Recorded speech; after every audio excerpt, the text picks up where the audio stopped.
my goodness. I'm so excited to see all of you. Trisha, Joe, Lynn Ventura, Lynn Rayner, and Michael Murphy, whatever he is. There he is. The invitation here is for us to be that, to bring ourselves back into that sense of belonging that lies implicitly in every one of us. Because when we are that, what we do is connection. We bring that forward into our families, into our communities, into our relationship with ourselves, into our relationship with everything that we do. And that's what we want to have here in this group, in this team.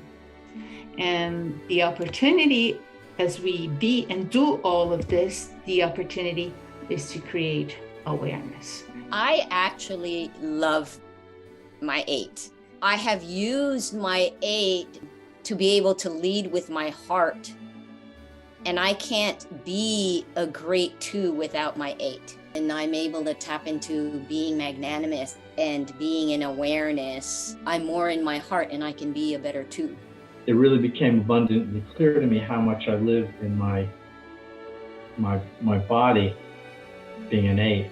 As I shift more into my heart and really pay attention to, a way of being through my heart, I just feel so much more well-grounded. That is my missing piece. Whenever I'm in my anti-power, it's service. Like what do I need to get that higher consciousness? Being of service, like how today in some little way can I do a random act of kindness? It's being of service. How do I give a gift? How do I make someone's, something? That's just such a really, for me, a big key to shift out of my anti-power into transcendence. Oh my God, that's the 7 trying to look outside of herself to have fun because all of this stuff is coming up. And I didn't realize it until this class. My only salvation was to go, okay, Lynn, stop. The 6 is the wing. And I'm like, oh my God, I have to be present in my loving. That is my only way out. And I have to be aware enough of it to go there. I felt so very strongly in the flow of this offering. It's really created a level of awareness that's built on the foundational tools that we've been tracking, such as the journal writing, the silence, the observation. There's not a lot of doing this. It's just I tried to the very best of my ability, and suddenly I'm in a position of leadership. Every class that we facilitate has components of every element that is coming forward in this one class, which is just fascinating. And so the riddle becomes receiving versus giving. How can I also receive while I give?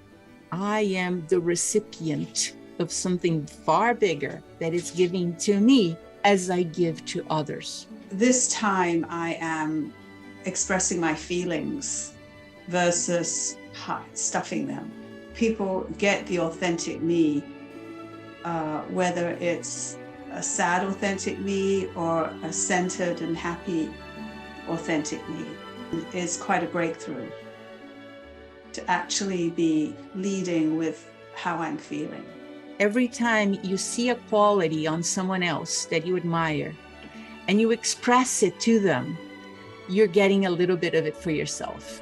You're claiming a little bit of it for yourself as well. That's the idea of giving and receiving, because the only reason we can see is because we have it. And as we acknowledge them for that, we are acknowledging ourselves for that as well.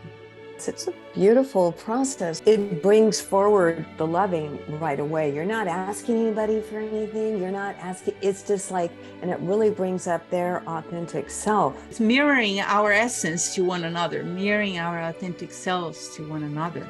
That's transcendence. It feels overflowing and sharing and generous and expansive. I'm so full inside that it's overflowing, and I want everyone else to feel that fullness, that connection, that wholeness, and I want to, it draws from me. But the thing that I have found very, very helpful for me is to change the vocabulary trying to wash away the fact that there are wrong choices or that there are problems, and replace them with things that it's not about right or wrong. It's about, we always have an opportunity to make a choice. Problem becomes an opportunity, right? And if you see the issue and define it as, oh boy, I screwed that up, and if that vocabulary changes to understand duality, to understand opportunity, because it's all there for a reason. Yeah, that was always in my mind. I mean, why all these personalities? Why not just get rid of everything, right? Just be clear and not be an 8, not be a 9, not be a 5, not be a 2. Just be nothing. Recalibrating my life in that space of nothing. In the nothingness is me. You know, I am in the nothingness. So it really is forcing me to be fully relating to myself versus fully relating to those exterior things. That was the unreal, and I am the real. I and my relationship with spirit is the real. Really, all the work I've done up till now has prepared me for this moment. So this has been very helpful to be able to have that, have the extra tools that the Enneagram provides. I had a significant, it was an unmistakable shock point, and it happened in the most dramatic way imaginable. It's extended to my role in this workshop. That my literal survival depends upon an experience of mastery and leadership. At the very deepest level, I am responsible for everything, and I am creating everything. I'm very grateful to be in this class and learning everything that that's being taught.